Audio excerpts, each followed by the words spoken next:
Hey y'all, welcome back to Loose Balls. I'm Ryan, Devin.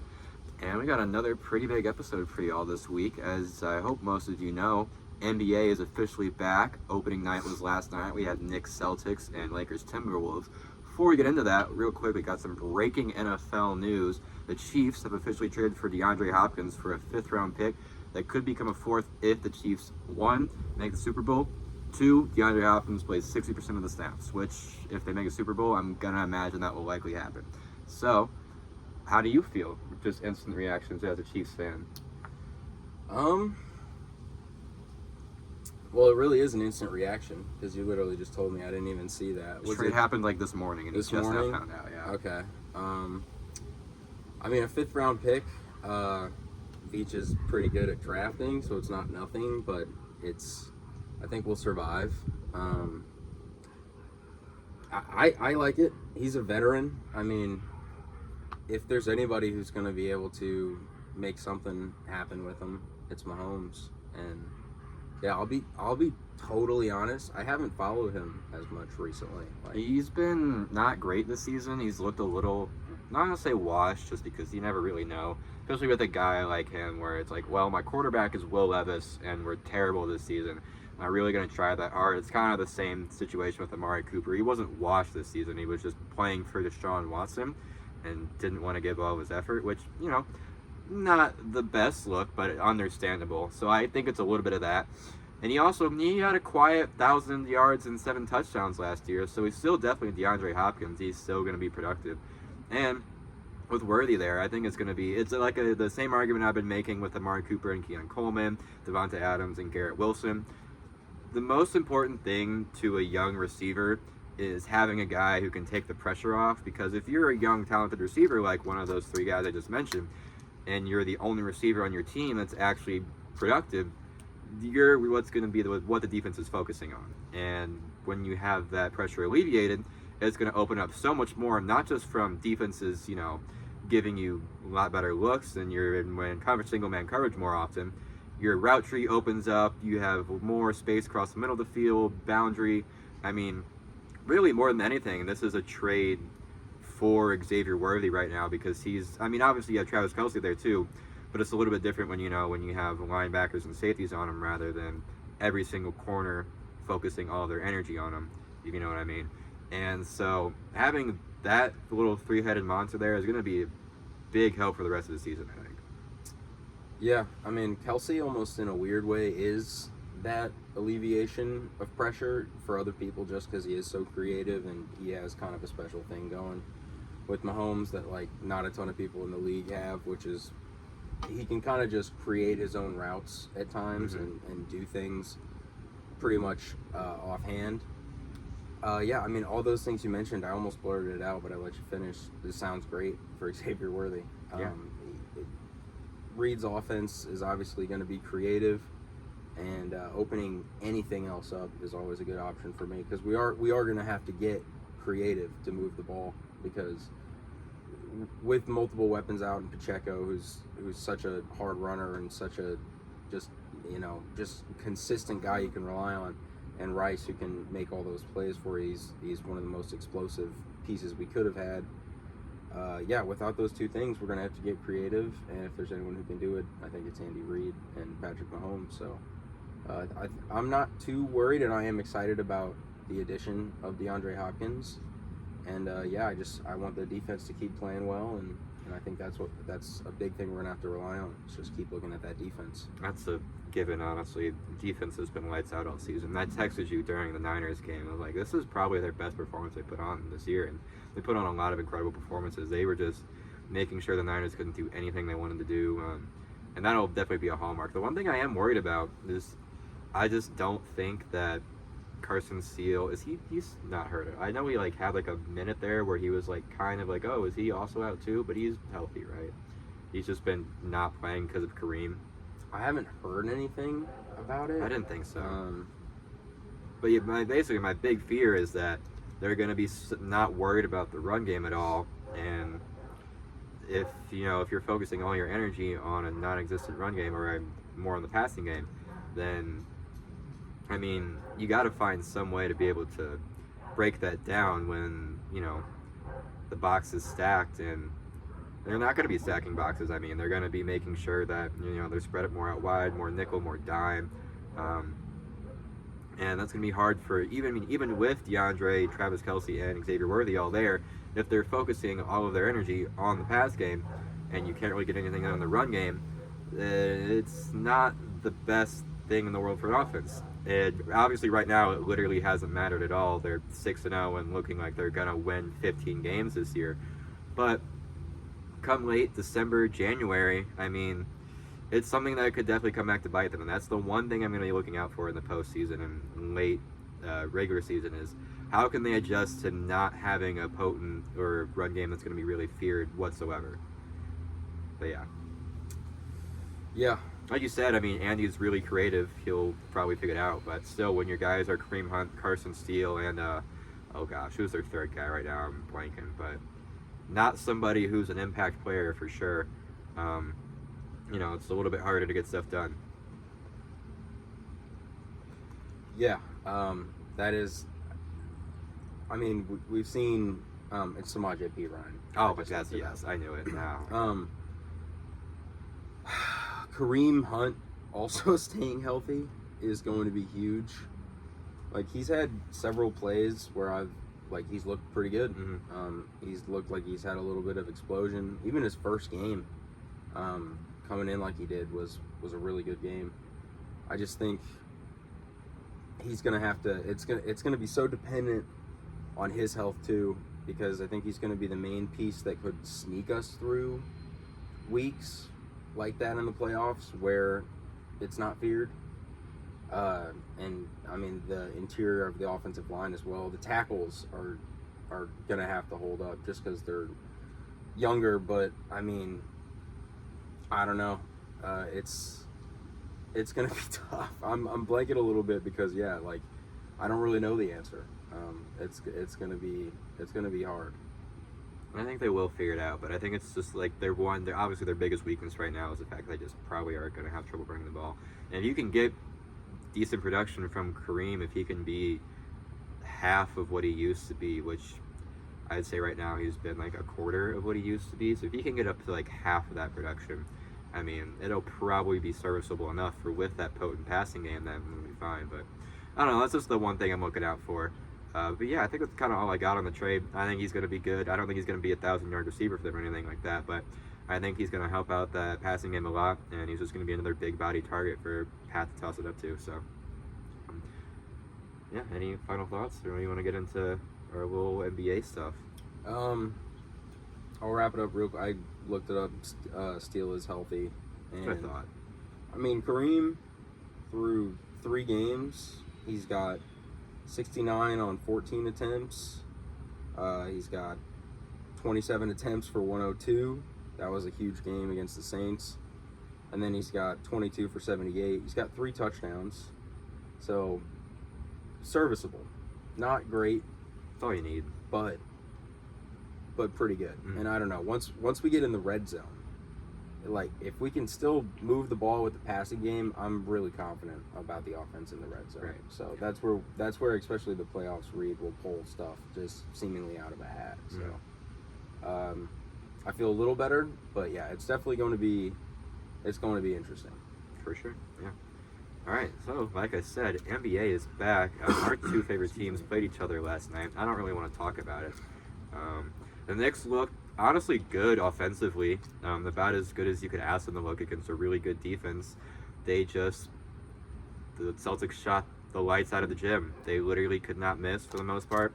I think they ended up shooting 55% from 3 or something ridiculous like that. It was high. Maybe it probably went down a little bit after they missed 13 straight, but for a while there they were well over 50% from 3, and they probably finished the game right at or right under 50%. Yeah. And I really think that's the one thing the Knicks are just going to have to hone in on, especially with Cat as their center now. As we all know, he is not anything amazing defensively. He can be serviceable, I think, with Thibs being his head coach. Not even just because Thibs wants his guys to play defense, because we've all seen Julius Randle try to play defense for this team, and that never happened. I just mean more of Thibs is a big man guru, And I think the more that he's in the gym with Cat, and especially like we saw Precious break out a little bit last year and just be an absolute workhorse on both sides of the ball. If he could just get in the gym a little bit, just give him a little bit of coaching, be like, hey man, get your ass in the post, get down on the low block and defend somebody. Same thing on offense. Post somebody up. And he was doing that a lot yesterday. Whenever he had Drew on him, whenever he had Derek White on him, he was taking him down low, doing his little baby hook, little turnaround, shoulder fade. Actually post, like getting under the basket and posting guys up. And that's something you really want to see from Cat, especially because his post game hasn't been his most efficient form of offense in years past. But he can be that type of player. It's just not the type of player he wants to be with all how good he is as a shooter, which is fine. But it really helps when you have a guard on you and you can just go take that easy bucket rather than taking a jab step pull up. That is a little bit of shade to Julius Randle. I still love him, but that was one of his fatal flaws, was rather than, attacking the basket when he had a guard on him, he would rather, do his little jab, pump fake, brick. So it's like, when you have a guy like that who's 7 feet tall, 255 pounds, and an absolute just unit offensively, you want to use that to the best of your ability. And I think once Thibs gets more in the lab with him, same thing with Mikal, he also did not look great defensively. And I just think he's just going to need a little bit more, just a bit more fire under his ass, and I think Thibs will give that to him. So that's really my only worry. And also, I'm bearing in the lead here. They played the reigning champions, who have one of the best offenses in the league, who literally had the best offense in NBA history last year, and are the probably greatest three-point shooting team we've seen since the 2015-2016 Warriors. So when you play a team like that, obviously you want to come out and make a statement night one and be like, hey, we made all these moves. We are here to compete with you guys. The real statement was, you guys are about a tier and a half away from actually being there competing with us. And I don't think it's personnel at all. A little bit just off of the bench. Like, obviously there's going to be some issues with Precious being injured, with Mitch being injured, and Campaign currently being one of our backup guards, which I hate. But more than anything, it's just the fact that you got to figure out what is the best way to play these guys and what is the most effective way of stopping this three-point attack. And also, they were just really, really hot last night. There was a lot of contested threes that they just ended up hitting. So,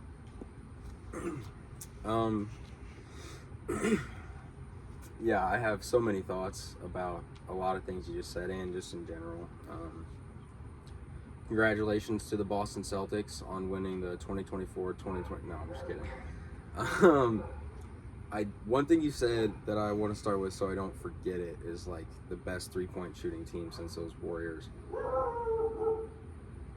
My dad probably just got home. My dog is going crazy for a minute, but yeah. So the Joe Mazzulla thing I mentioned to you about the killer whale offense, that's obviously a Joe Mazzulla-ism. It's funny, but like it's also true. The way that they all attack the basket, everybody can drive, everybody can shoot, they all space the floor. We talked a little bit earlier about stretch bigs, guys that can really defend the rim and also shoot threes and truly space the floor, be a real threat that guys have to close out on. The Celtics have two of them. Since, like, this really is, I think, going to be a prototypical thing that teams follow. It's a copycat league, and I think the Celtics are going to be viewed historically at some point as a team that started in the flow of things, another progression of basketball. Reggie Miller had a comment last night while they were doing one of the replays, and it was everybody outside the three-point line. He was a little too amazed by it, but I got the sentiment. It's welcome to the new NBA, which is what he said. I agree with it. The Celtics starters from three, Jaylen Brown went 5 of 9, Tatum went 8 of 11, Horford went 3 of 5, White went 6 of 10, and Holiday went 4 of 6. 8 of 11 is ridiculous, because he also shot 80% from the field too, which is just stupid. And like I said, we were having a little conversation earlier about it. I think everybody should have known damn well coming into the season that Jason Tatum was going to come out like this, and he's going to continue to play like this for the rest of the season. Like I mentioned to him, he's online enough. He knows what everybody's been saying. He saw the "Go get LeBron his Gatorade" memes. He's not here to take that disrespect. And I just thought it was funny that like all of the NBA community saw a career, I'm pretty sure it's 37% from three, shooter have a 2 to 3 month slump, and everyone's just like, oh, leave Tatum open. He can't shoot. He's a bum. He's not the best player on his team. NBA fans are so weirdly reactionary sometimes, and not even reactionary because it's not reactionary if it's over a 2 month span. They just have short-term memory loss, I feel like, and they're just like, well, he's never going to be a good player ever again, basically. And that was just never going to happen. And with a guy with a work ethic like Tatum, he was going to get that figured out, and I think he is going to be a very, very efficient player this year. I mean, a lot of those people must have not watched the finals, because I know he shot bad, which is also funny because they shot so well tonight, and they can win in those multiple ways. But they still played well. They still won the finals, right, and won it convincingly. Still don't understand the situation. I mean, Steve Kerr, do you really think he's not going to start Curry, LeBron, and KD most of the time? I mean, and give them heavy minutes and crunch time and stuff like that? I mean, what do you expect? It's like their swan song. It's their going away. Like, we wanted to celebrate that. I'm not even that mad about that. I mentioned to him, I'm kind of happy in a selfish, from a fan perspective way, that both of those guys got disrespected and also got rest over the offseason. It was really the best thing for the Celtics. I know Joe Mazzulla, I forget the exact quote, but he said something funny too about it. Like this is the best case scenario for me.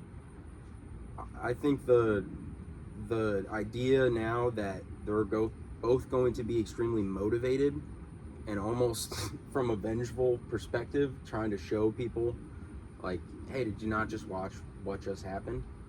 I'm excited for that, because now I really don't have to worry at all about some sort of finals hangover or something like that. I think we got a team full of professionals, and our stars are going to be motivated, and that's just not going to be a concern. Yeah, I agree. And then Timberwolves Lakers was an interesting one. JJ Redick, I don't think he's going to win Coach of the Year or anything like that, but I knew from the start that this was going to be a good signing. He's just a basketball mind. He's one of the smartest guys we've had in basketball media for the longest time now. And obviously there's all the jokes about, oh, it's LeBron's best friend. They were probably talking about it before the podcast and everything. Whether you want to believe that or not, and LeBron's claiming that never happened. I think this was a very good fit from the start, because he just knows how to use pretty much all these guys efficiently and make them play the best of their ability. LeBron didn't even really score, or really even pass last night. I think he finished with 16 points and 4 assists, which is not typical LeBron. Everything was running through Anthony Davis. It was very clear that Anthony Davis is probably going to be the guy that they're trying to run it through, which I think was Darvin Ham's fatal flaw last year, was he was still too focused on making sure LeBron was the guy. LeBron doesn't even want to be the guy. He knows it's AD. He's been trying to make it AD for the last 3 years, but for one, partially it was AD being a bit of a mental midget and not wanting to take on that responsibility, I think. And two, just not enough stuff was getting ran through AD. And when you do that, he drops 36, 11, and 4 and 3 blocks. And it's like, well, there it is. That's why you do this. And I think if they continue to do that, they're going to have a really strong season. They used Rui Hachimura really well. He had a quote where he talked about, we knew Julius Randle isn't always very focused defensively, so we wanted to make sure we focused on me getting back cuts, focusing on off-ball screens, things like that. Just making sure that we take advantage of the fact that he's not always going to be locked in and he's not the best defender, and we knew we could take advantage of that. And when you have those little specific things where you're not even just focusing on, all right, how can my 2-star players take advantage of certain matchups? It's how can we get our role players involved to maximize what their abilities are and how they're defended on the other side of the ball. And when you have a coach like that who's focusing on those things, it's just going to take him a really long way. And D'Lo was more of a facilitator than he really ever has been in his career. And he's a great passer. He always has been.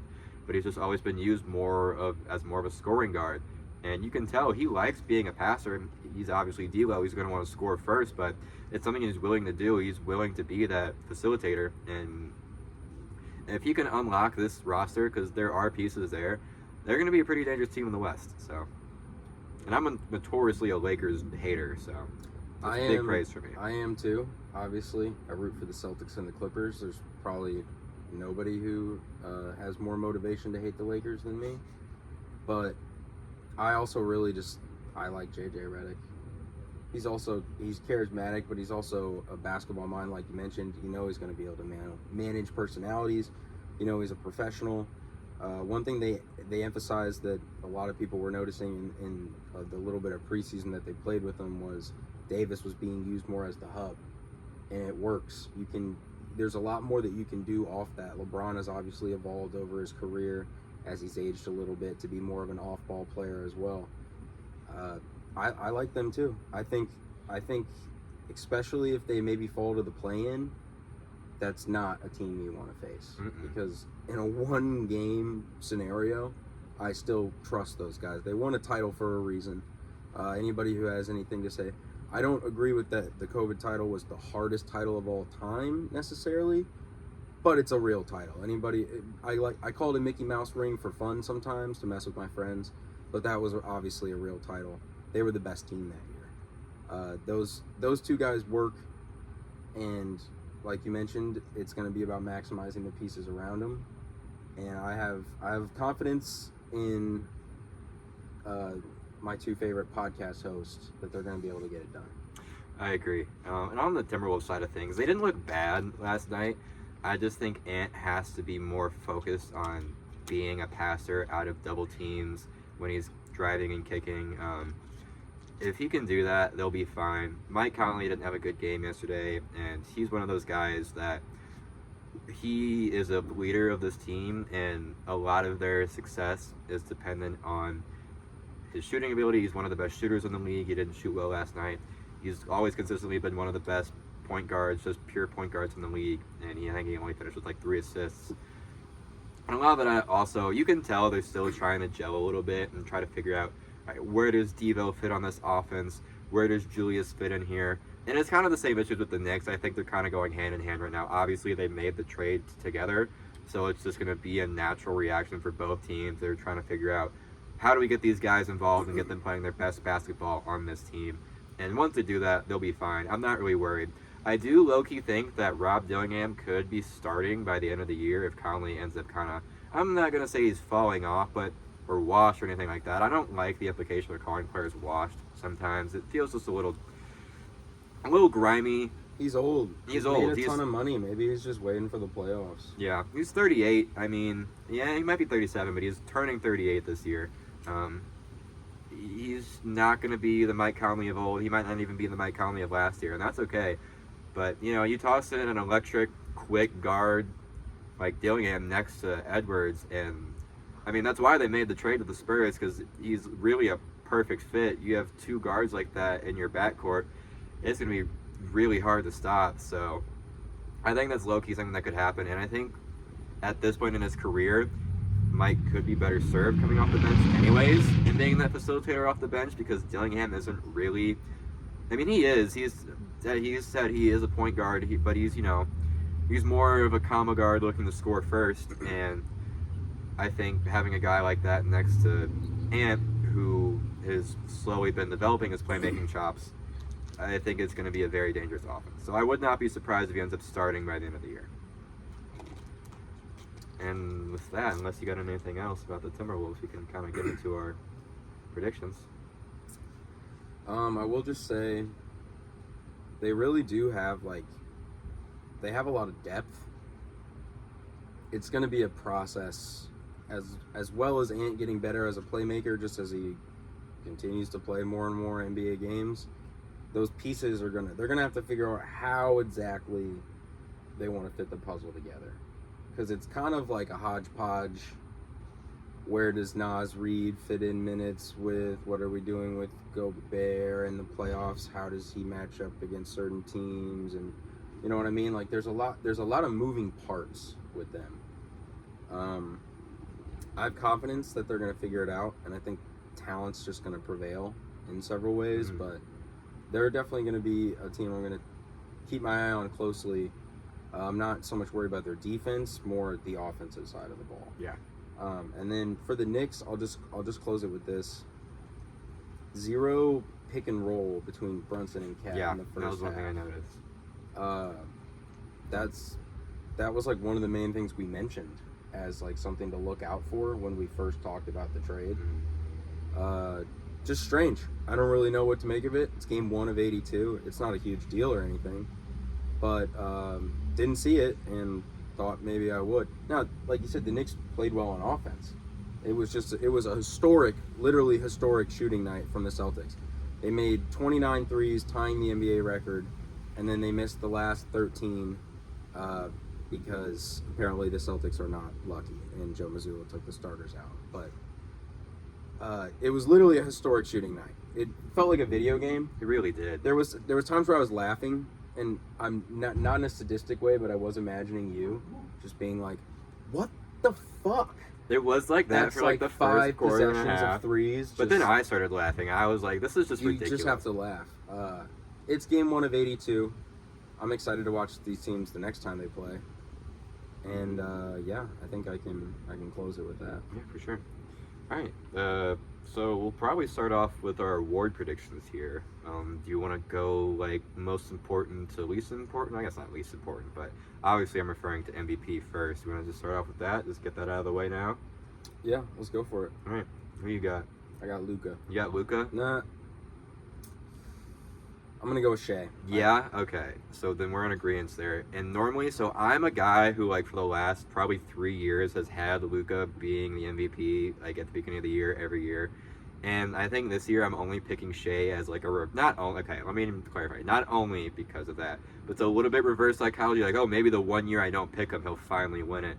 Because I really do think that Luka has potential to win multiple MVPs in his career, especially with the just ridiculous, like, near triple-double stat lines he puts up every night, going along with 40-point bombs. He really is one of the most, if not the most valuable players in the league to his team, and one of these years he is going to get it. But I genuinely do think that if the Thunder end up grabbing the 1 or the 2 seed this year, and Shea has not just a repeat of next year, but he's got some places to grow.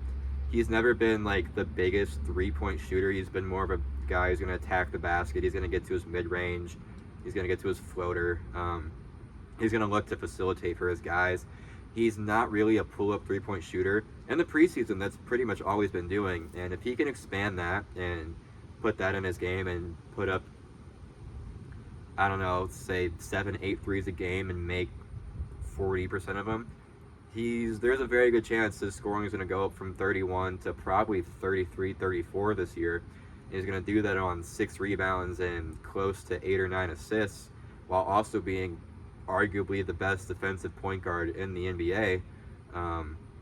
I really don't see a world where he doesn't win MVP if he does that. And again, especially if the Thunder are like the 1 or the 2 seed, which they most likely will be with this roster. The addition of Caruso was so huge for them. He's a perfect guy to put next to Shea. And they can run so many different lineups with this squad. And I think that's my favorite part of them getting Hartenstein and Caruso this year. I know Hartenstein's out right now, and he's also not like an all-world defender or anything like that. But offensively, he can still do a lot. He's a great facilitator for a big man. He makes a lot of really good pocket passes in the post. It's really impressive. You can really tell that he learned a lot under Jokic, and he flashes that game a lot. And they could run a lot of lineups where they don't even, because for now it seems like what's going to happen is it's going to be Shea, Caruso, Dort, Williams, Chet. They can very easily run lineups where it's, Hartenstein at the 5, Chet at the 4, Williams at the 3, and then Dort or Caruso at the 2. And you're still locking up pretty much anybody who tries running a lineup against that. And your offense improves immensely with. His health is the only reason I thought about them as the 2. Mm. Otherwise, it would have just been 1 check mark. Yeah. No, they're for sure. That's the one thing. I don't think it's completely dependent, but he's a guy, they've needed rebounding, they've needed size. That's what they lacked last year. And he's a guy who fills that role perfectly. Like I said, he's not a great defender. He made Miles Turner look like prime Hakeem Olajuwon in the postseason last year. But he's still solid. He still gives effort on that side of the ball. He will rebound like nobody's business, especially on the offensive boards. So he's going to be very, very big to where this team goes and also where Shea goes itself. And like I said, if he can get to his pull-up 3 game, not even his pull-up, just shooting more threes in general, he can make them efficiently, and if he can do that, I think it's his MVP to lose this year. Yeah, I agree. I think they're going to win so many regular season games, it's going to be hard to make an argument against them. I don't really have much of a concern at all for any drop off in production. It almost seems too easy. It's a little boring, the analysis, but I think he's going to win the MVP. I have the Mavericks doing pretty well, and that's why I had some cause for pause. And it is just so weird to me that Luka hasn't won an MVP yet. Feels wrong. A little bit, yeah. So that's why he's a heavy candidate for me. But I do think it's going to end up being Shea. I think he's probably going to average again around that 30-point per game mark, and I just think that team is going to be a monster on defense once they get Hartenstein back, at least against a lot of teams in the regular season. In the playoffs, we'll see against teams with a little bit more size, but I do like you mentioned, or actually, the help guys, and like Jalen Williams, they've got a lot of stuff around. So, yeah, I'm confident in them. They are my 1 seed. I'll spoil that, but Mavs are my 1, and then I have them 2 right now. I just think the Mavs are going to really gel this year. Derek Lively's going to take a step. We'll get into that, but all right, Rookie of the Year. This one, I was one of most of these awards, I mentioned to him outside of like 2 of them were like completely solidified. Where like I was flipping back and forth, like, oh, it could be this guy, could be this guy. And this was one of those ones. I ended up going with Zach Edey. I think he's going to be super duper important to what the Grizzlies do this year. I think he's the perfect big to put next to Jaren. Jaren doesn't want to play the center. Jaren's a power forward. He plays his best basketball when he's at the power forward. And he's also just not a rebounding big at all. He's a decent rebounder. I'm so sorry. Which award did you say? Rookie of the Year. Rookie of the Year, okay. Yeah. He's just not the rebounder you want. And so when you have a guy who's 7'4" and has the footwork of, I'll bring it back up, Hakeem Olajuwon in the post, I just really don't think there's anybody who's going to compete outside of like maybe Reed Shepherd. I could see Tajon Salon maybe being a sneaky pick, but I had to go with Edey. And I've notoriously been like a guy who's not super high on him up until this like last March Madness run from them, and then preseason this year. He's just solid all around. He's got good feel in the passing game too. He can block shots with the best of them. He's just a big body out there. John Morant loves throwing lobs, and he's probably going to throw a billion to him. And he can. What's crazy is he's got like sneaky athleticism for his size. Like he can go up there and get him, even if it's a little bit out of his range. It's kind of crazy to say since he's 7'4". He can jump high enough to where he'll just whoosh, bring it right down. So I mean, I can't really see anyone else winning it. I think he's going to be so big for them. I think he's very easily going to be starting on opening night for them. I'm pretty sure their lineup's going to be Ja, Bane, probably Vince Williams, and then Jaren and him. It's going to be a lot of size down low when they play those 2 guys together. But that's why you have Jaren there, because he's a stretch big. He's a guy who can, shoot pretty darn well. I think he was a little bit lower in his percentages last year, but that's really only because he was really the Grizzlies' only offensive option last year with all their injuries. And so his shooting and like his efficiency was a little bit down because, like I said, he was the only guy there. But I mean, he can shoot the ball. He can get to his spots in the mid-range and from 3. He can post you up if you need him to. So I think he's just a guy who fits perfectly well next to Edey, a guy who maybe isn't going to be a shooter, though he has shown some flashes. He can definitely hit a mid-range every once in a while. Apparently, he was shooting the lights out in his tryouts during like right before the draft, or his pre-draft workouts. I don't know why I call them tryouts. His pre-draft workouts apparently was shooting the lights out. And so if that can be real, then it might not even matter if there's clogging up the paint or anything like that. So yeah, I totally agree. My Rookie of the Year, I guess I don't totally agree. I am going with Reed Shepherd. Yeah. I won't spoil what you said, but you have the Rockets doing pretty well. I don't have them doing quite as well, but I do have them doing well. And I just think he's going to immediately be in the rotation. and I think, I mean, I just love his shooting. In preseason, it's just preseason, but he was pretty incredible. So I'm going to go a little bit against the grain with zero stakes at all, and I would go with Reed Shepherd. I like it. I think, I mean, it's a pretty chalk pick for the most part. He's going to play a really big role pretty much immediately, I feel like. I love Fred, but he's kind of old. He's making a lot of money, and he's not the most efficient that he's ever been in his career at this point. And Reed, he's going to be one of those guys who comes in the league and is just instantly like one of the best shooters in the league. His just feel behind the arc is incredible. He's moving constantly off ball. He can, whether he's spotting up, off screens, stepping back, he can hit it from anywhere. And that's going to be really big for a Rockets team that kind of needs that type of shooting right now. They just have a lot of young guys, so I'm excited to see what direction they go. Obviously, Jalen Green just got his 3-year extension. Wasn't a max, but still decent money.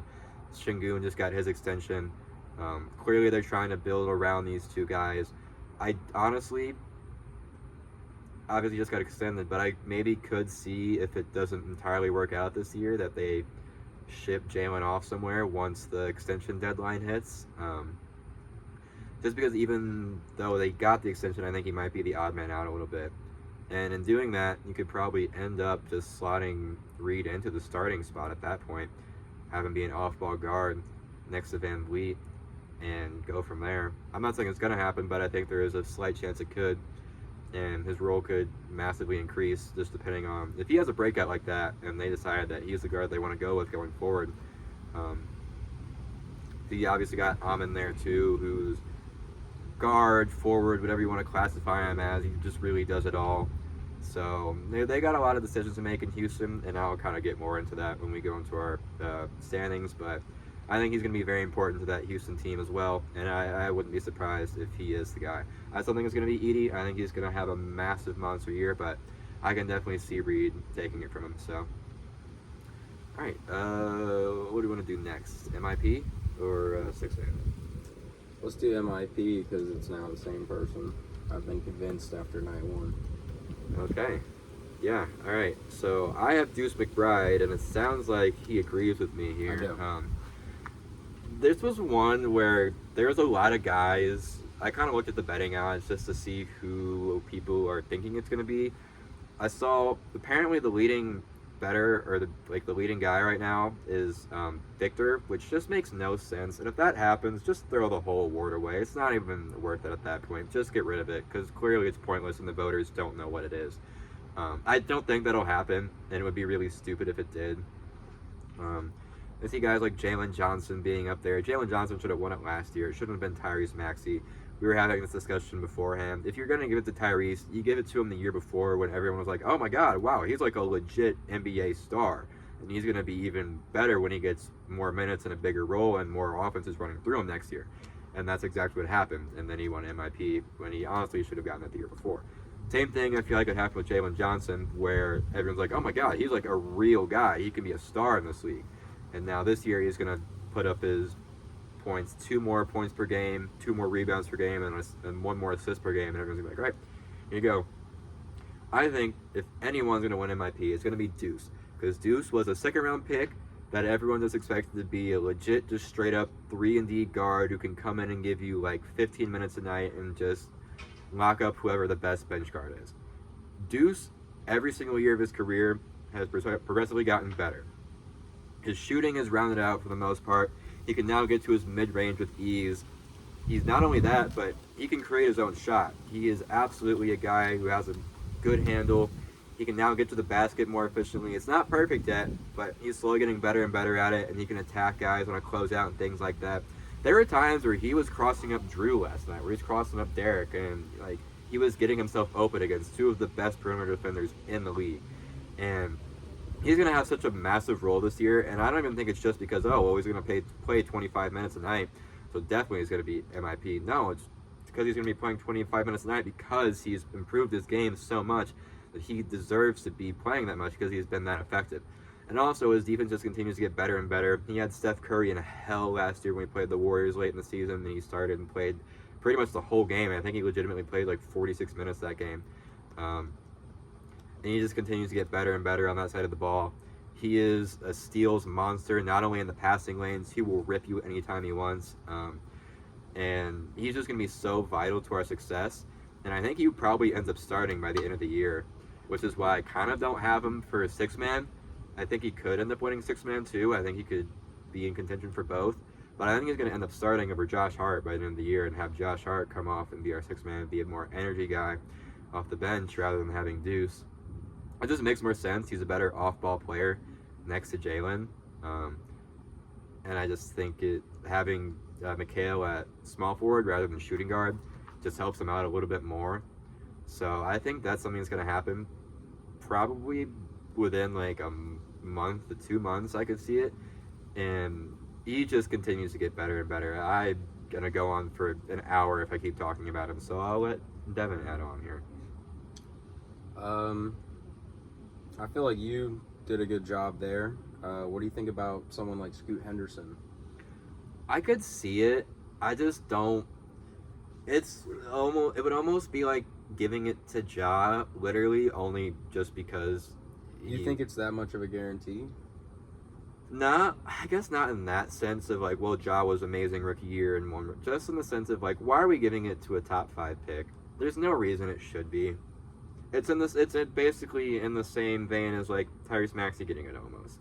Obviously, like he was a 25th pick and we didn't know, but he didn't get it until we did know that he was going to be a star. And it's kind of in that same vein as okay, he's the second overall pick. Or no, he was third, right? Am I crazy? Why am I blanking on that draft? Brendan, yeah.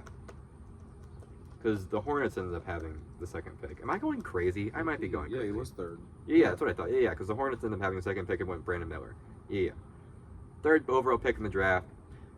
It just makes no sense in my head as to why that guy, even if he did have a really, really bad rookie season, he's still someone who I expect to be a productive NBA player. And I just think the heart of the award should be a guy like a Jalen Johnson, like a Kobe White, like a Julius Randle when he won it. A guy who is just not expected to be performing like that. Or even a guy who's later in his, like, so Julius Randle won. For the first 5 years of his career, he was just kind of a guy who was like, okay, who are you as an NBA player? What exactly is your role? Are you just a high-level role player? Are you a guy who can be a second or third star next to a number one option? Are you a number one option? It was impossible to tell, especially in New Orleans. And then that first year as a Knick, where he's billed as his first option, this guy who can lead a team, he plays terrible again, is one of the worst players probably in the NBA that year. Knicks fans hated him. The memes were insane because he was almost, I don't know if you remember the Pascal Siakam like spin move bull in a China shot memes. It was literally that. He was hitting that, he was spamming that spin move, crashing to the basket and bricking constantly, and Knicks fans hated him.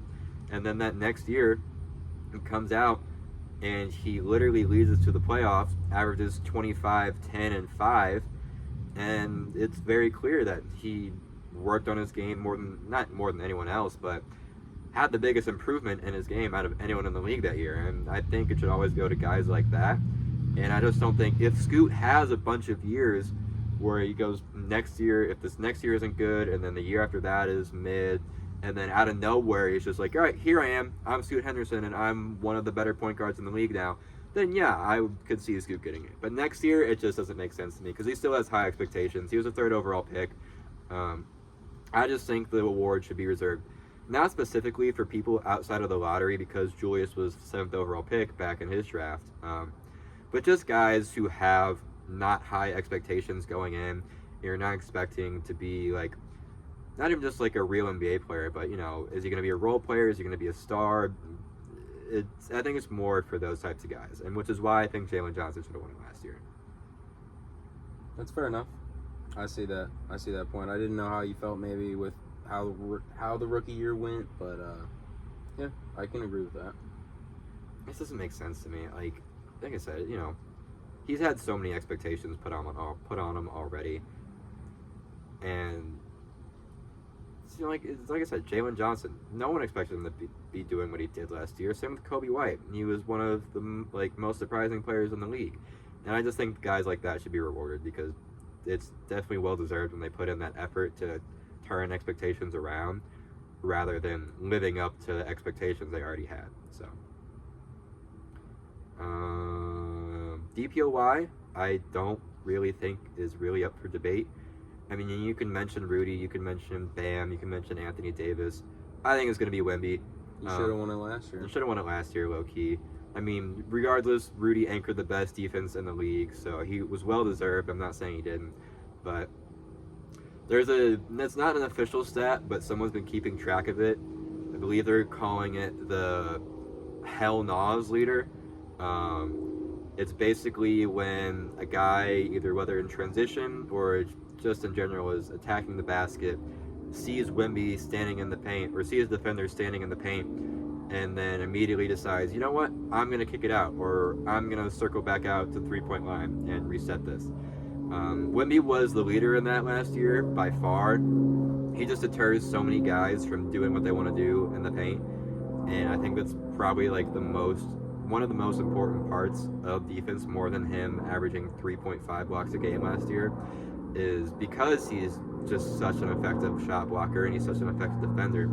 He is actively making guys take business decisions and being like, maybe we can find a better shot. And it ends up being a worse shot. And if he had gone to the basket, it still would have been a bad shot because Wemby's right there. So he affects how guys have to think about the shot they want to take in a way that no one else can in this spacing era. Mm-hmm. Absolutely. Like, there's nobody else who can match just the amount of ground he can cover on the court, and there's no one else who can make elite offensive basketball players think about it like him. Absolutely.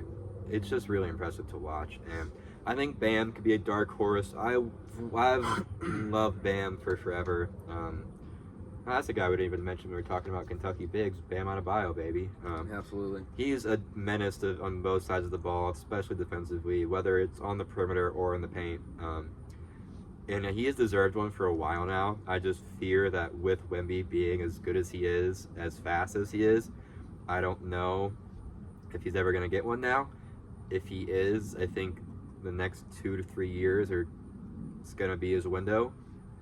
So that would be my dark horse, but I really do think it'll be Wemby. I don't really think it's that close either. Yeah, I really don't think it's very close either. Bam would be the other guy I'd mention because I think the Heat are going to do well. But I also agree with that. Some of these awards, it's like, yeah, we got a pretty good idea of what guys are going to do what. That was the one where I was like, yeah, I don't even really need to think about this. I already know who I think I know it's going to be. The Sixth Man of the Year. This one was so hard to figure out. I don't think it's going to be Nas this year. It's rare that we see guys go back to back on this, so I think we're going to find someone else. I don't think it'll be Malik because I think he will still have a productive season, but I don't think he's going to have as crazy as a six-man campaign as he did last year. Two guys I went back and forth on were Buddy Hield and Dante DiVincenzo. And obviously it's kind of weird, like, is Dante really a sixth man if he is the seventh man, if it's Nas in front of him technically? I just think it's going to be Dante, just because I think his shooting is going to be super valuable to that Minnesota team who has now effectively lost their best shooter and a big part of their spacing. And he's just a dog. He just keeps getting better each year of his career. And I think he's going to have something to prove after getting traded. I think he's still a little bit upset about it. I know he's come out and talked about how the rumors about him being upset about his role changing was not true. He just wants to win. I think more than anything, he's just slighted that he got traded kind of basically out of nowhere in the first place. So I think he's going to come out, have a somehow even better shooting year, and I think he's going to win it. But Buddy Hield is... I just think, because I think Pods is probably going to start for them this year, and then I really don't know if they go... The Warriors are the weirdest team to figure out this year. I think the backcourt is solidified in Curry and Pods, and then I don't know if you start Wiggins and then put Kuminga at the 4 and then Draymond at the 5, but from what I've heard is that Draymond doesn't want to play the 5, he wants to play the 4, and Kuminga has to start this year, he has to be getting a role. So at that point, do you put him at small forward, probably, and then Trace Jackson-Davis at your center, which leaves Buddy Hield and Andrew Wiggins to be your guys off the bench. And I think Buddy Hield will very quickly take that 6-man role on pretty quickly. And I'd say quickly twice in like 5 words. That was annoying. Anyways, I think he's going to be really effective. This is a Warriors offense who we all know is adept at shooting and has a very smart coach at the helm in terms of scheming up shooters. So I think he's going to fit in like a glove, and he's going to be really effective for a Warriors team that just needs shooting off the bench, especially if Wiggins is coming off the bench. If it's Wiggins or if it's Kuminga, which I really highly doubt it'll be Kuminga. Neither of them are necessarily high-level shooters, and they're going to need that type of energy off the bench. So I think he's got a good chance to pull it out. But I'm going to give the nod to Dante for now. I just think he has another phenomenal year, another close to career year, and he's going to be really important to that Minnesota Timberwolves team. So that's my pick. Alrighty. My pick is Rob Dillingham. No, I'm just kidding. I'm also going with DiVincenzo, and I think Reed is going to be huge. I actually think he might be more important. I think they're both going to be good. Mm-hmm. But, like you said, they're not going to give it to a guy who won the award last year. So, that's just how they work. I think the last one was Lou Will, if I'm not mistaken. Yeah, and Lou Will, I feel like Jamal Crawford probably He definitely did it too.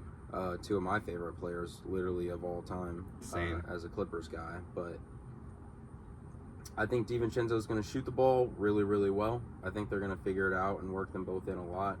I'm just a big Naz Reid fan. I think he's going to continue to be awesome. Oh, absolutely. Like, actually be one of those guys who can, how tall is Naz Reid? 6'9".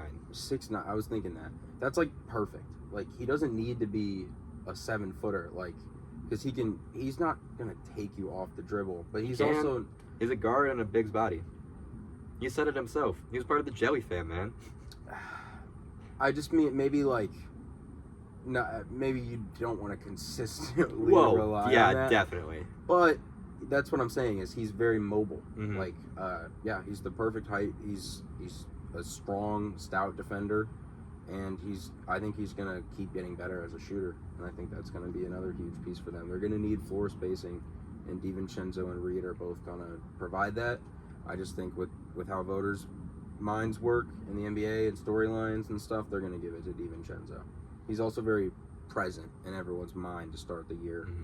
2 teams competing, making a trade, both getting valuable pieces back. So I think it's also going to be DiVincenzo. I also think it'll go to DiVincenzo just because I think Naz is going to get a little bit more burn in like closing lineups and stuff, just with how the Julius Randle fit is working, especially next to Rudy. As to where he's not as much of a guy.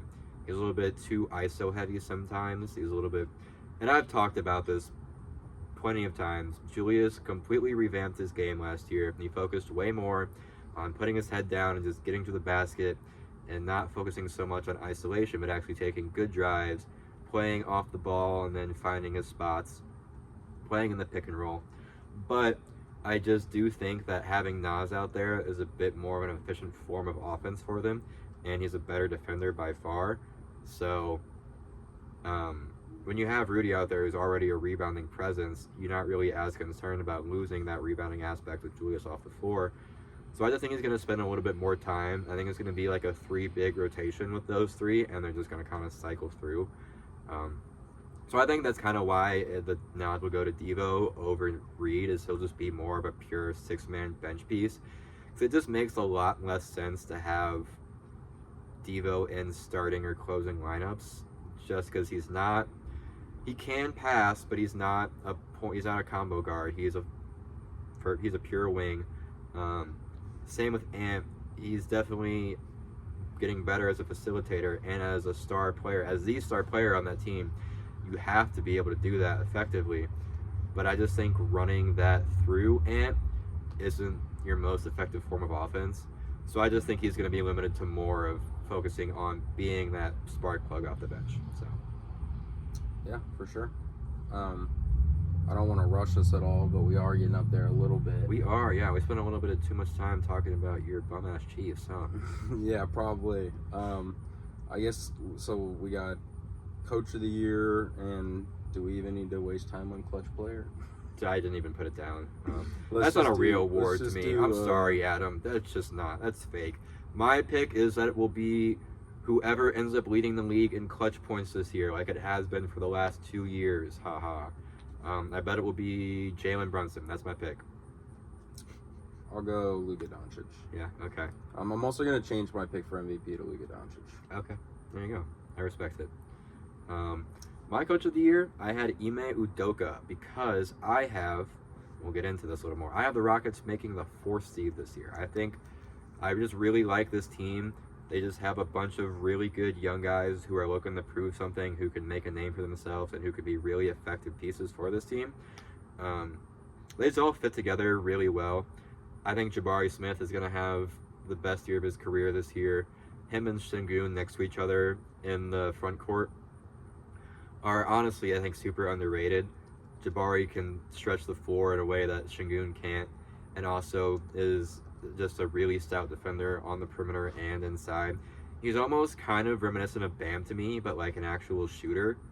And I just really mean in terms of like defense, where he's just this big, long, lanky, like 6'10" body. Not even really lanky, but he's just a long 6'10" dude who can just use that length to be really effective on the perimeter and down low. He can block shots, he can get steals, he can be in passing lanes. Whether he's guarding, I'd say he can pretty much do 2 through 5 fairly effectively. And you got a guy like that next to Şengün, who is pretty much your hub offensively, and the guy that you're running your offense through a little bit and running your facilitating through. I just think it's a nice fit with him there, and I think they're all going to just slowly get better from playing with each other and playing off each other. And like I kind of mentioned, I think Reed Shepherd will end up being, if not starting, like a really, really important piece. Him and Amen coming off the bench is a crazy 1-2 punch. And I haven't even mentioned Tari Eason, who's also going to have a pretty good year this year. And they have Steven Adams coming off the bench. They just have a bunch of pieces. And I think they're going to be that breakout team. Jabari Smith. Hmm? Wait, which team are you talking about? The Rockets. I just talked about the Rockets. I'm talking about Tari Eason. I got you. Yeah. I have a bunch of young guys who can all be really effective. I haven't even mentioned Cam Whitmore will probably get burned this year too. They're low-key probably going to make a trade, I feel like, and that's why I kind of mentioned Jalen Green getting shopped. If anybody's going to leave, I think he's probably the odd man out. Plus, they just have a bunch of young guys who deserve to get minutes, and, if Cam Whitmore ends up breaking out, then he needs more minutes, then you probably end up shipping, like, Jalen and Tari Eason off somewhere for picks or some big splash. I can see it happening, and I think Ime is just such a smart defensive coach. He's just a smart coach in general. He knows how to get the most out of his guys. He's a good developmental coach as well, and he's just making them better and better. I think this year they're going to take a pretty big leap, and I know it's a very tough Western Conference, and it's bold to say they're going to be 4th, but I just think with how random and how much of a dogfight the Western Conference is going to be, anything can happen, and I think that they'll end up getting the 4th seed, and it'll be largely because of Ime helping him develop and just putting his team in the position to win. Because just 2-3 years ago, Steven Silas was there, and everybody was like, wow, this might be the worst team in the NBA. They have practically no future. And now here we are, 2 years later, talking like this. So that's who my coach of the year I think is going to be. It was either that or Jamal Mosley. I think Jamal Mosley has a pretty good chance to win it too. He was runner-up last year, and I think the Magic could have a pretty big, not breakout year, but they could build on that momentum from last year and end up as a top 3 seed. So I would not be shocked if Jamal got it. Yeah, I'm going to go with Budenholzer. That was a sleeper for me. That was one guy who I was considering heavily. I think people like narratives, and with him getting let go and everything. And I also just think I have the Suns doing pretty well. So Kevin Durant, as healthy as we've seen him, Devin Booker, I just think they're both going to be, they probably also have a little bit of a motivation to silence some people. And I think those guys are both going to stay healthy, and they're going to get back to kind of what they looked like when that three-headed monster was actually playing for a little bit. I like it. I think he's a much more effective coach than Vogel. He's just more creative. He knows how to just use his players a lot better, especially his guards. I think having Tyus Jones and Monte Morris in the building are going to be big helps to them. And I could definitely see him being a dark horse candidate for me. Frank Kaminsky's on that roster, which is funny because we were talking about him earlier. Oh my God, yeah, that's and right. Mason Plumlee, how old is he? 33, I think. 30. No, he might be 31. He's up there, but he's not crazy old. Because if he's not too old, I feel like 34. It'll be interesting with him. But if he can even give him like 10, 15 minutes a game, maybe even a little lower, but like 10, 15 minutes when they need him, that could be an interesting piece there. Bol, if he's going to get real minutes. He probably will. He did last year. more I could interesting. see Oso Ighodaro getting some burn for sure. I think that's how you say his last name. I'm pretty sure I didn't butcher that. He's just a good energy guy. He really does it all. Offensively, he definitely needs work. Same thing with Ryan Dunn. Both the rookies, that's probably their biggest fatal flaw is offensively they're not perfect, but Dunn's looked really good in preseason, especially shooting the ball. It looks like he can actually pull up and shoot, which was a big shock to everybody. We'll see how that actually translates in the regular season, but they both, I think, could be very effective pieces for them, for guys who needed, for a team that's so expensive that they need guys in the margins. So I think they could both be pretty valuable pieces to them off the bench this year. Yeah, you're going to need to hit on young guys when you have that much money at the top. So it's definitely a bit of a roster construction problem at some point, but I do think they're going to be really good this year. I agree. All right. Let's kind of run quickly through our standings predictions then, since we're already over an hour. Good Lord. Probably let's just run through those as like we can discuss the top maybe, but kind of just the points we want to make and kind of wrap it up. Sure. We will start out west, since I kind of talked about my Rockets picks a little bit. So one, I have the Mavs.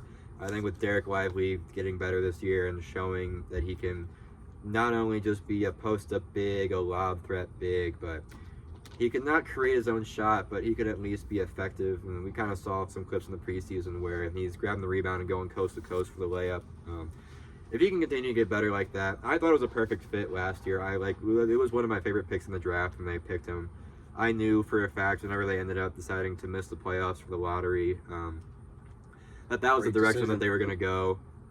Worked perfectly. When their bigs were Dwight Powell and oh my God, I'm already blank. Oh, Maxi Kleber. When those are your two bigs next to Luka, that's just not going to be effective long term. So I knew that that's the direction that they were going to go, and I was hoping that would be the pick for them. It just felt like a perfect fit, and it has been so far. Especially, I mean, the two-headed monster of him and Gafford is great. It's just such an effective form of basketball when you have one 7-footer who can come in and catch lobs and block shots and get rebounds, and then you sub him out, and then you bring in another 7-footer, or he's 6'10", I think, but still a big man who can basically do all the same stuff and be efficient at it. He, nearly broke the record for most consecutive made field goals, I think. Or was that what it was? Because he was like 5 for 5, 7 for 7, 5 for 5, 10 for 10. Did he break it, or was he really close? He was really close. I think he ended up not breaking it. Yeah, I'm pretty sure. It's like by a couple or something. And when you got a big man rotation like that with Luka and then Kyrie there too, I think it's perfect. I think Klay's going to be pretty big for them too. I don't think he's going to be like the Klay Thompson of old or anything, but he's going to be effective. He's going to move off ball like he always has. He's going to hopefully just be an effective shooter. I'm not buying all the way in on him like turning completely around, but I think regardless, and the situation that he's in is kind of perfect for him. He's got high expectations, but he's in a position to where he can fill those expectations pretty nicely. So I am going to be the 1 seed, and then Thunder 2 seed. We already kind of talked about them. I won't go too much in depth. They just have a lot of options of what they can do. They've been hitting well in the margins like the Suns have. Like I mentioned, the Suns need to do. Aaron Wiggins is slowly becoming one of my favorite players in basketball. He can just kind of do it all. Good energy guy. His shooting is finally developing. He's going to give you effort on defense. Isaiah Joe one of the best shooters in the league right now. Continues to be one of the best shooters in the league. Just a great bench piece. They just really have so much talent there. Haven't mentioned Cason Wallace yet, who I think is going to end up being maybe their starting 2 guard one day, or just start him at 1, Shea at 2, however you want to do it. But I think he'll end up starting for them one day. Kentucky, like we talked about earlier, just produces guards, man. Nothing but guards who you can trust to be productive, and probably somebody in their junior year of high school right now is going to play a huge role on that team. No, seriously. The Clippers picks are probably going to convey, so they might end up being one of those teams that's in the rare situation of competing, having a bunch of talent, managing the cap space pretty well, and then still getting lottery picks. I think what they'll do with some of those is, use them to flip with you. If someone's not working out, if they don't want to pay J-Dub for whatever reason or something like that, you flip them for, That's a hard one to imagine, but I'm throwing out hypotheticals, Sometimes, the roster doesn't work out the way you expect it to, so, they use those picks to flip them for somebody else who fits better. So, yeah. My top 3 is those 2 and then the Nuggets. I think they're going to be consistent. As long as Jokic is there, they're going to win 45 to 50 games a year. I don't really see them falling off that much, even with the loss of KCP. I think they'll be all right. It'll be interesting to see whether it's Christian Brown or Julian Strawther who ends up filling that role. I low-key think it'll be Strawther. I like him just a little bit better. We'll see. But yeah, I just think they're going to be just as good as they always are. Yeah. We have the kind of the same top 3 right now. You have Thunder 1, right? I have Thunder 1, Mavericks 2, Timberwolves 3. Timberwolves 3. Interesting. I have Timberwolves at 5. I think it's just going to take them a little while to kind of figure out what they want to do.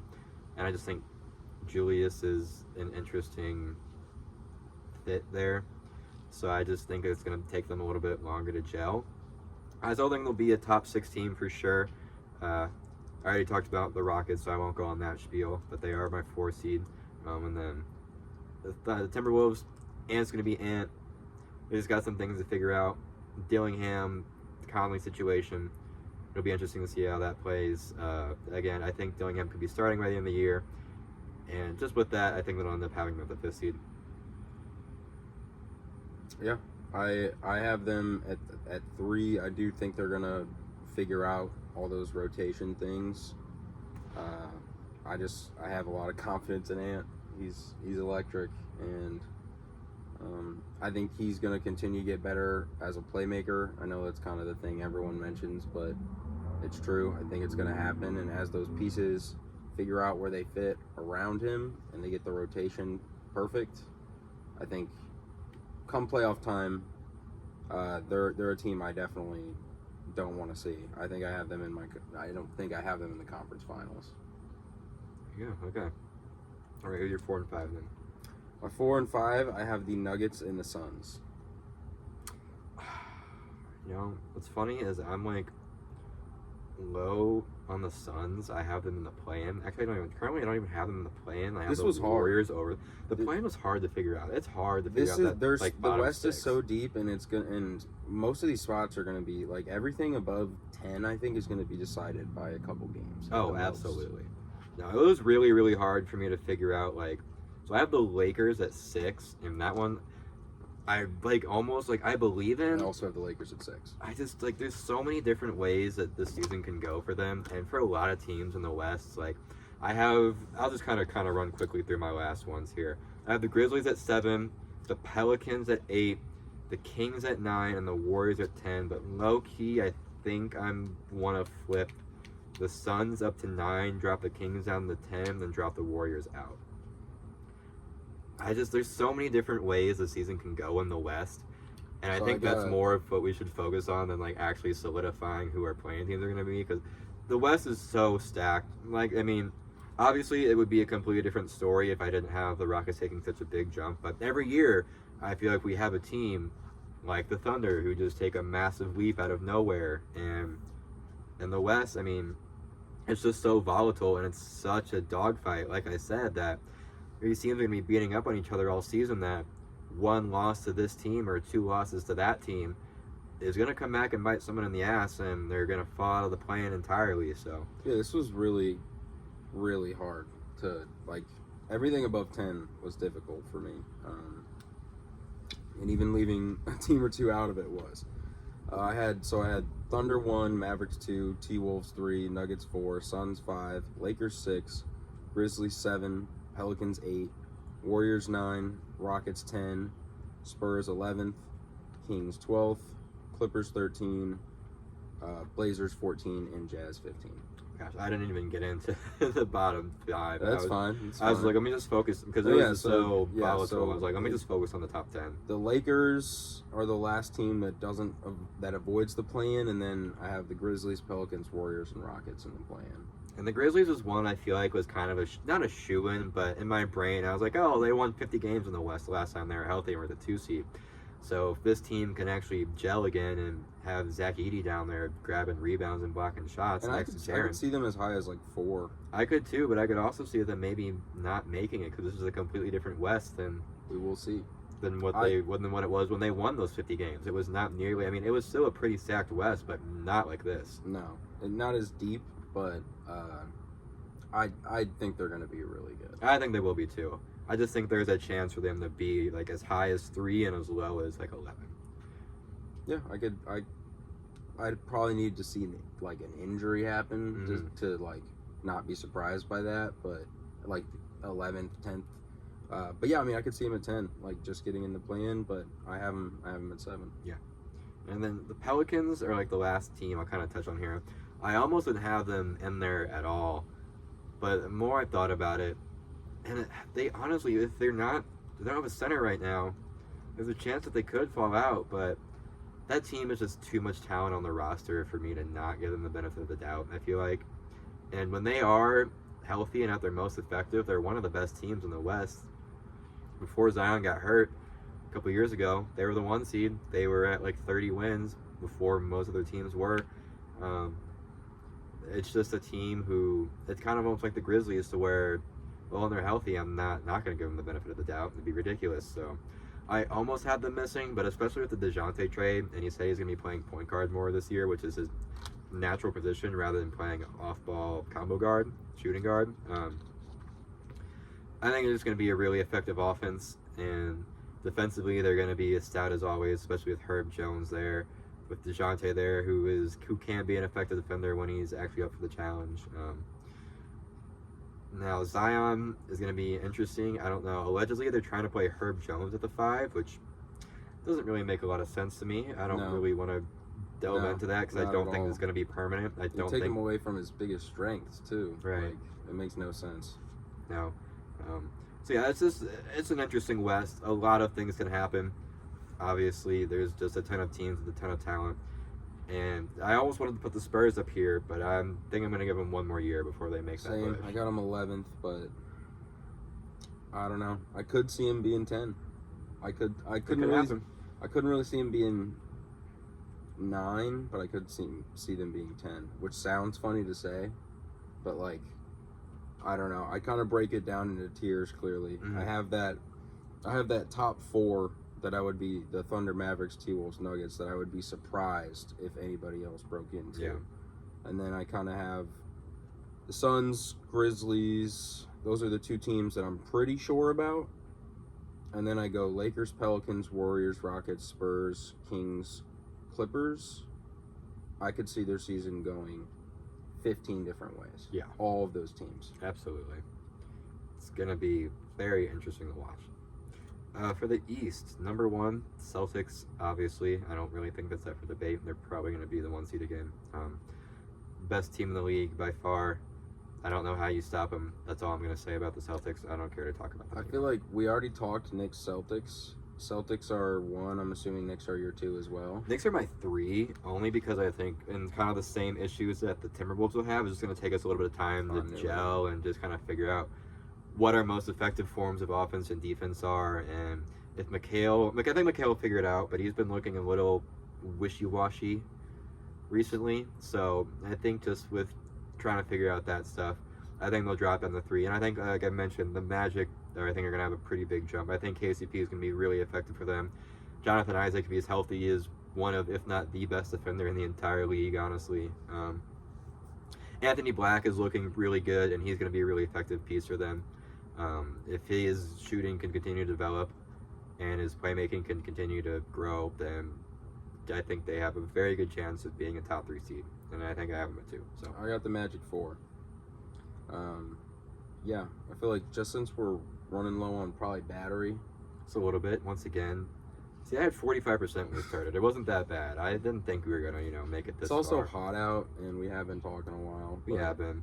I mean, oh God, we're almost up to 120. Wow, it's even longer I'll than last run week. through my list real quick here, and we can talk just a little bit about that, like 3 to 8 range, because it's extremely interesting. So yeah, I'll just do my top 10 to save a little time. Celtics, Knicks, Sixers, Magic, Heat, Bucks, and then enter the play-in. Pacers, Cavaliers, Hornets, Hawks. Oh my God, I think I forgot the Cavs existed. Holy shit. That's funny. I was struggling putting them at 8, but I just think I think the Pacers are going to be fun, fast-paced, good. I think the Magic are taking that jump too. I think the Heat and Jimmy are pissed, and they're going to be good. I can't see the Bucks, even with Chris Middleton kind of being up in the air right now, I just can't see Giannis letting them fall into the play-in. And that kind of leaves the Cavaliers at 8. Yeah, I hear you.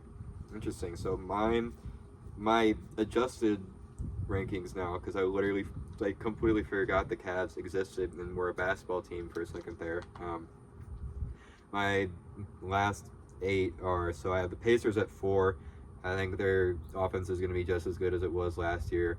I think Ben Matherin's going to take a big jump. Andrew Nembhard is just a freaking stud. He's so good at what he does.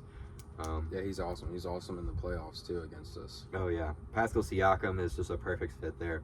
I think they're gonna have a really strong year, win a bunch of games. I have them at my 4 seed, and Bucks 5, Sixers 6. I just don't trust the Sixers to be a top 4 seed. I don't trust Joel to stay healthy the entire year, especially if he's not playing back-to-backs. I don't think they're gonna.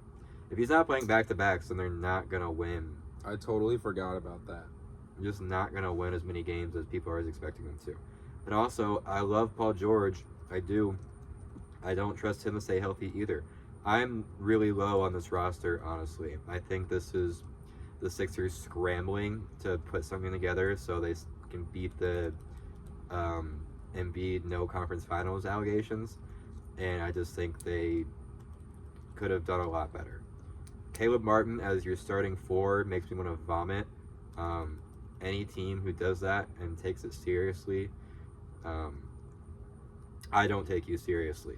I just don't think he is. I mean, he's not a bad basketball player by any means, but a 6'5" guy who should probably be playing shooting guard and small forward as your starting power forward, I just don't trust it. It's my same issue with Josh Hart, and even he's a more effective power forward than Caleb is, but it's just the same issues. It's like he's not tall enough to bang with these guys down low, and Pause. fair. Childish, I know. Keep it No, it's okay. And I think Kelly Oubre starting is a really bad idea. I just think he's not a good fit on this team. He's a good fit off the bench, but I still just think he's kind of a little bit of a. I'm trying to figure out how I want to phrase it without sounding mean. He's not an idiot. He's not low IQ, but he's just not. Sometimes he makes some boneheaded decisions and chucks up some shots where it's like, what are you doing, man? So I just think that I'm rambling about the Sixers too long, but I just am not high on them this year, and I just wanted to get my little spiel about it. I forgot about that. I'm going to amend my top 8. So it's actually Celtics, Knicks, Magic, Bucks, Heat, Sixers, Pacers, Cavs. You know, I have Heat at 7. This roster, Jimmy in the regular season, I guess he's finally taking it serious now since he didn't, do crazy hair for media day. But they just have a lot of question marks for me still. I don't know what the Khalil Ware pick was. They needed a point guard in my eyes more than anything. I don't think Terry Rozier is the answer for them there. I don't think Tyler Hero will be on this roster longer than the next 2 years. There's just a lot of question marks for me. I think Bam will still be Bam. He'll still be effective. It's a lot of stuff up in the air for that team for me, and I don't really see them being much higher than like the 6th seed or the 5th seed. So I have them at 7. And then I have the Cavs at 8. The Hornets I have sneaking in and being the 9th seed. I think that this roster is better than people are expecting. They have no expectations is my thing. So they can just go out there and hoop freely. I have them at 9 as well, at the top of trash tier. That's exactly what to it put is. it bluntly. I just think they have a bunch of pieces that fit really nicely together. As long as Mark Williams is healthy, I think they can be. That's the main thing. And when they're healthy, they've always been a play-in team. So they're not completely bad. They're just not like a team that's really going to make a ton of noise or scare anybody in the East. And then I have the Hawks at 10. I low-key think that they could miss the playoffs entirely, especially if Trey ends up getting traded by deadline, which is a possibility. But they still have a well-built roster. I think Onyeka will end up starting like halfway through the year. I think Clint will low-key be off the team by the end of the year. And it's an interesting situation over in Atlanta. I'm curious to see what direction they end up going. Because I think Trey is not the guy that they wanted him to be. He's still a phenomenal basketball player, don't get me wrong. All NBA potential. But he's just not like the next Steph Curry or anything like he was kind of billed to be. He's a good shooter, don't get me wrong, but he's not an all-league, all-world shooter by any means. And I think that's kind of how this roster is expected to be built, is for him to be that type of shooter for them, and that's just not who he is, which is fine. But I think he'd be more effective as a number 2 option somewhere else. So, yeah, I feel like we kind of have to leave it there. A lot of question marks. Yeah. Unlike the awards, the standings could literally go any which way. We both have a lot of questions about all those teams, and I'm sure we'll reference back to this once we start talking about who's getting hot, who's doing what throughout the year. Yeah, we'll definitely bring these up when we start doing our NBA power rankings and stuff, because we'll probably, For sure, I don't know, we're probably wait definitely like a month or be something power like that. ranking. Yeah, and we'll start doing that. So, yeah, I think a month is probably good. I don't want to do it too early, because it's just pointless. Give it a little time. Yeah, so, we'll kind of come back to these, see what questions get answered in a little bit here. We are already up to 1:22. We are longer than last episode, which is hilarious, because we've been trying to aim for like 45 to 50 minutes. I just don't think that's possible for us. I think it is possible for us. We'll see. We've got a lot of stuff to talk about. We like to yap, so I don't think there's anything wrong with that. As long as people are listening, who cares? I am scared about losing this. No, it's still at 20%, I think. So we're That was a chilling. while ago that we got that notification. True. You know what? I'll stop yapping. We'll cut this off. Thanks for tuning in to another episode of Loose Balls, y'all. Let us know what your predictions are, what you think the standings will be.